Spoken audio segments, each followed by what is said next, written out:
अगर कोई व्यक्ति हथियार की खरीद फरोख्त में शामिल पाया जाता है तो पहले 3 साल से 7 साल तक की सजा का प्रावधान था, अब 7 साल से उम्र कैद तक का प्रावधान हो सकता है।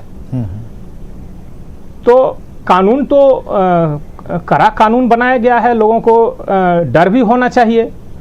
डर नहीं था, दिन इस तरह की घटनाएं पांडे जी, डर नहीं था तभी तो रात भर पार्टी चलती रही और 3-3 1-2 कौन पूछे 3-3 बार फायर हुआ।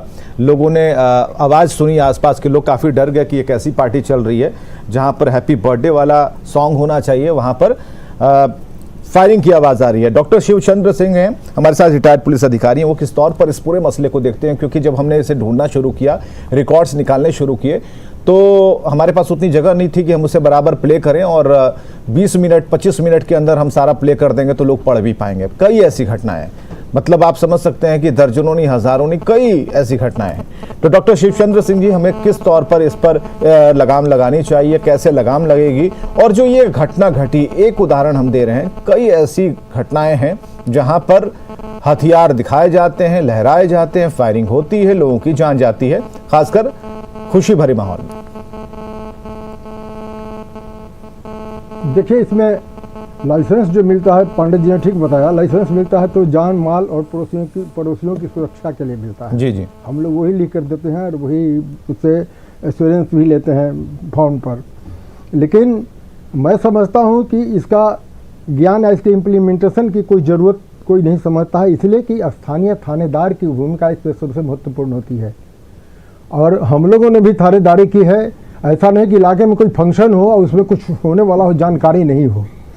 अगर हो रही हो तो उस समय भी जानकारी मिलती थी तो हम लोग दौड़ पड़ते थे, और कभी इस तरह की घटना देखने को करियर में, अपने पुलिस करियर में नहीं मिला।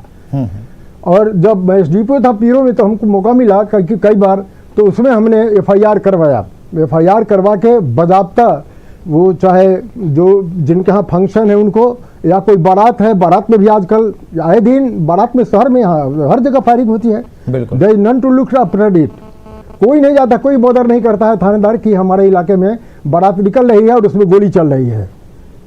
किसी को चिंता नहीं है इसकी। इसके लिए लोगों में भी अवेयरनेस लाना जरूरी है, लोगों को इसका नॉलेज देना जरूरी है कि भाई तेरे ये इलीगल काम है, गलत काम है, इसके चलते आपको सजा हो सकती है। और 2-3 एफआईआर हमने करवाया था, उसके बाद हमारे इलाके में ये हर्ष फायरिंग की घटना ही बंद हो गई थी। इसका इम्पैक्ट हुआ, दूसरे जगह भी हुआ। हाँ। तो उसमें मुख्य रूप से भूमिका हम तो एसडीपीओ में नहीं इम्प्लीमेंट कराया था, खड़ा होकर एफआईआर करवाया था पीओ विजिट करके। लेकिन उसमें सबसे इम्पोर्टेंट रोल लोकल अफसर इंचार्ज का था। लोकल थानेदार जो है उसकी भूमिका सबसे महत्वपूर्ण है, और उसका कितना इलाके में प्रभाव है ये घटनाएं शो करती हैं जी। तो आजकल की थानेदारी जो है, मुझे कहने में कोई हिचक नहीं है, उसमें कोई दम नहीं है, न उनको कोई लोकल अपना इंटेलिजेंस सिस्टम है, न कोई उस पर प्रभावकारी नियंत्रण के लिए उनके पास व्यवस्था तो है, लेकिन उसका इम्प्लीमेंट नहीं करते हैं। गश्ती वाले निकलते हैं, मान लीजिए थानेदार नहीं निकला, गश्ती पार्टी निकलती है, तो उसको चाहिए कि हमारे इलाके में अगर कहीं कोई फंक्शन हो रहा है, जाके देखे कि कहीं कोई आर्म्स लेकर तो नहीं मूव कर रहा है। दूसरा है कि हो सकता है ज़्यादातर तो इलीगल लाइसेंस से फायरिंग करते हैं, इलीगल आर्म्स से फायरिंग करता है, और उसका कितना फ्लो है अब आप भी जानते हैं, हम भी जानते हैं। फ्लुएंटली वो सब जगह उसका हो रहा है यूज। चलिए, आपने अपने अनुभवों से कहा, यहाँ पर बिहार में शराबबंदी को लेकर 3 दिन से हम डिबेट कर रहे थे। देखिए आज रिजल्ट आया उसका। 3 दिन से डिबेट कर रहे थे और हम तलाश रहे थे एक ऐसी ही बात की कि भाई आखिर किसी निष्कर्ष पर पहुंचे, हो क्या रहा है। नीतीश कुमार को भरोसा है उन अधिकारियों पर जो इसे इंप्लीमेंट कर देंगे। उदय कुमार सिंह जी हमारे साथ मौजूद हैं और उनसे हमारी कल फेसबुक लाइव पर बातचीत हो रही थी। उन्होंने बताया कि एक सच्चे, अच्छे, मजबूत और ताकतवर कह सकते हैं, जो कि दिमाग से बहुत अच्छी सोसाइटी को रिफॉर्म कर सकते हैं, ऐसे अधिकारी को लगाया गया है। लेकिन जिस ग्राउंड लेवल की आपने बात की, अब ऐसी परिकल्पना क्यों ढीली होती जा रही है, सवाल इस पर है। उदय कुमार सिंह जी, डॉक्टर शिवचंद्र सिंह जो कि रिटायर्ड पुलिस अधिकारी हैं, उन्होंने अपनी बात बताई और आप पूर्व आईएएस अधिकारी हैं। चूक होती है, लेकिन इतनी बड़ी चूक हो जाए कि कोई जिंदगी से चूक जाए, ये सही नहीं है सर। देखिए, मैं लाइसेंसिंग अथॉरिटी रहा हूँ। मैं 2 जिलाओं का डिस्ट्रिक्ट मजिस्ट्रेट की हैसियत से जी लाइसेंसिंग अथॉरिटी रहा हूँ, और लाइसेंस देने के में क्या कारण होते हैं, ये उसके एप्लीकेशन फॉर्म पे क्लियरली मेंशन्ड रहता है। जैसा कि पुलिस अधिकारी ने बताया कि उन्हें आत्म सुरक्षा, उनके जान माल की सुरक्षा, उनके पड़ोसी की सुरक्षा के लिए उनको लाइसेंस निर्गत किया जाता है। अभी हाल के दिनों में जब हम लोग लाइसेंस देते थे तो उनके सुरक्षा का एक थ्रेट परसेप्शन करवाते थे कि उनके ऊपर, लेकिन सर ये जो हर सुरक्षा ये जो जस्ट में फायरिंग हो रही है उदय जी, ये जो जस्ट में फायरिंग हो रही है, कोई लाइसेंस ही नहीं है। देखिए ना, उनके चेहरों को देखिए, जिनके हाथ में पिस्टल है, वो लाइसेंस वाले तो चेहरे ही नहीं लग रहे हैं। पिस्टल कहां से होगी उनके हाथ में लाइसेंस वाली? अब जब लाइसेंस वाली पिस्टल नहीं है और धड़ल्ले से फायरिंग चल रही है, तो इस पर जो एक, जैसा कि डॉक्टर शिवचंद्र जी ने बताया कि इस पर तो जिनके जिम्मे काम था पहरेदारी करने का, हमने शराबबंदी से इसलिए जोड़ दिया कि भाई यही तो बहुत बड़ी चीज है, एक बड़ा संकल्प है शराबबंदी वाला, लोगों को जागरूक भी करना है, कड़ाई से पेश भी आना है, और यहाँ पर फायरिंग हो रही है, वो भी खुले आसमान में नहीं, किसी की जिंदगी ली जा रही है।